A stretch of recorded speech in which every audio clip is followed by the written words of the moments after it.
Had good practice today, very lively practice. Kids got after it really well. Saw some good things, some big plays out of the wide receiver bunch.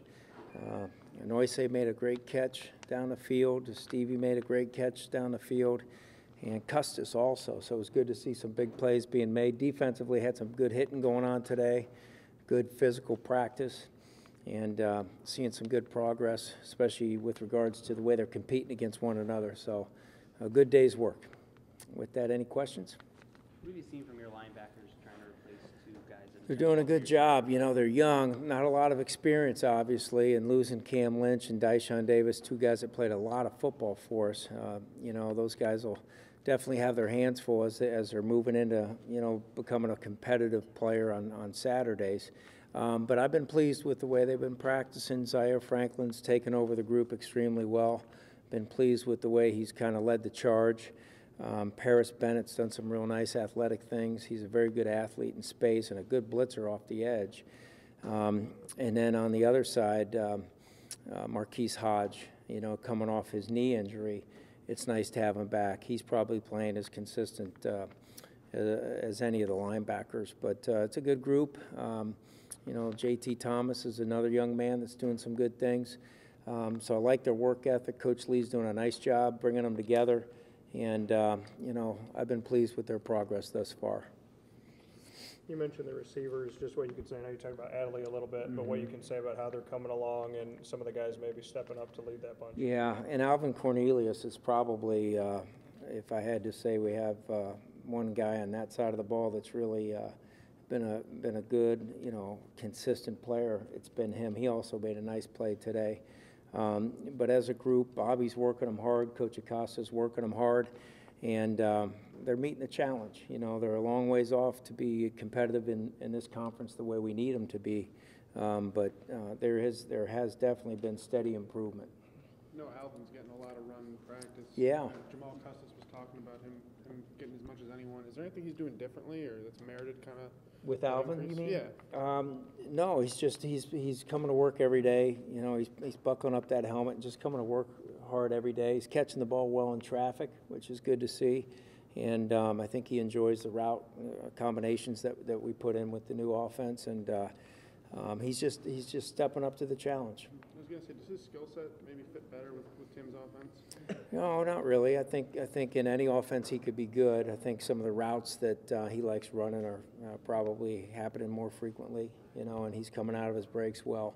But more than anything, I think all those kids at wide receiver, they're just stepping up to the opportunities that are presented, and they're excited to be playing. You know, losing Fleming and West and those guys, and then using Ben inside at the hybrid position, it's given those kids an opportunity to get more reps.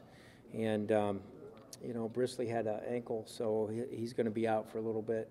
So, once again, more reps. And good players, gym rats like reps. So those guys are enjoying getting those plays at practice. Scott, Brisley's going to be out for the spring, or is he? We'll take it day by day right now. Sure.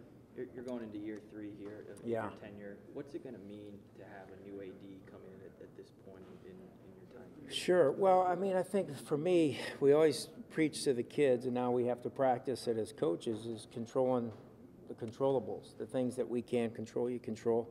And then when you have change, you know, when you have a change agent, you always have to look at the top. And I feel really great about what Chancellor Syverud's doing and some of the moves that he's made, you know, for the program. I mean, more than anyone, he'd be the last person to tell you, but he's the one that got that indoor done. You know, there was a time there where we had a snag, and we had a conversation, and all of a sudden, boom, they're working hard again.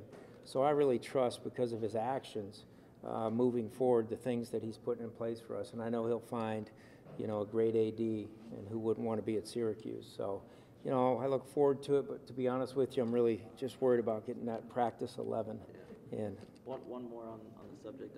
Mike Tirico made some comments last week about how the new AD hopefully will build this program, help build football to the best program in the Northeast. I'm sure that made your perk up a little bit. I didn't hear that, but Mike is one of the best, and, you know, couldn't be more proud of his career and the things that he's done and how he's represented as such a professional, Syracuse, and really, you know, sets that bar high. And when we talk to our kids that are coming into the program that have an interest in communications, Mike Tirico is the guy we brag about the most, and he wants to see this program continue to just ramp up. And what a great friend of the program Mike Tirico is.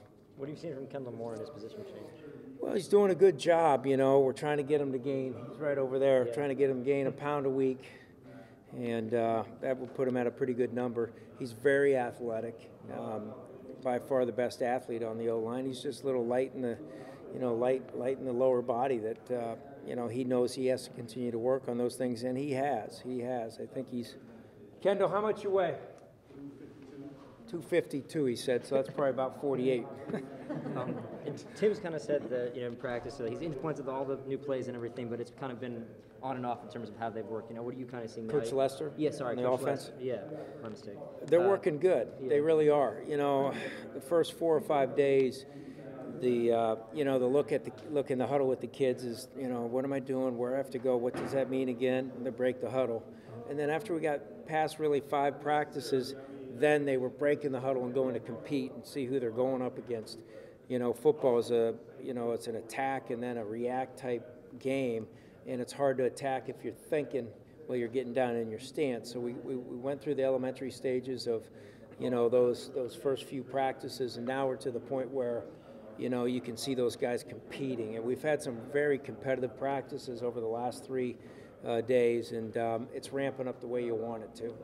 In Jim Boeheim's press conference about the NCAA stuff, you know, he mentioned the football program and thought the NCAA's punishments were maybe disproportionate given the sanctions. And I know you weren't here when any of the football stuff went down, but I guess what are your thoughts on those comments?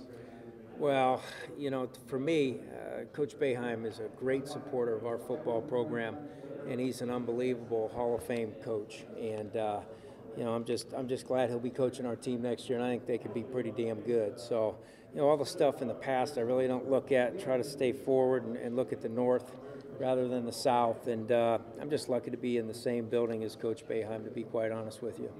Coach, these last couple of weeks before the spring game, is there kind of 1 or 2 things that you and his staff are like, this is what we need to get done, or, you know, this has me most concerned? Yeah, our focus right now is just taking each day and trying to get better and feel good about what we see on tape after practice. You know, we talk to the kids about living and practicing and playing in the now, and it's all about what am I doing on this play to get better, and then we look at all those plays as pieces, and then you look at the whole once you get through the end of spring ball. We had the luxury of having, you know, 6 practices in and then take a break for spring break. Let the kids get away, let the coaches hunker down and get in there and just work. And kind of taking the same approach with second half of spring with the 9 practices. And once we finish spring ball, we'll have a couple weeks. Thanks to the new facility, we'll get done earlier than in years past to go ahead and stop, look at it, take a big deep breath, look at where we are and where we want to be, and then cut it loose and then head on down to recruiting. So I've been pleased and just trying to live in the now. Scott, the secondary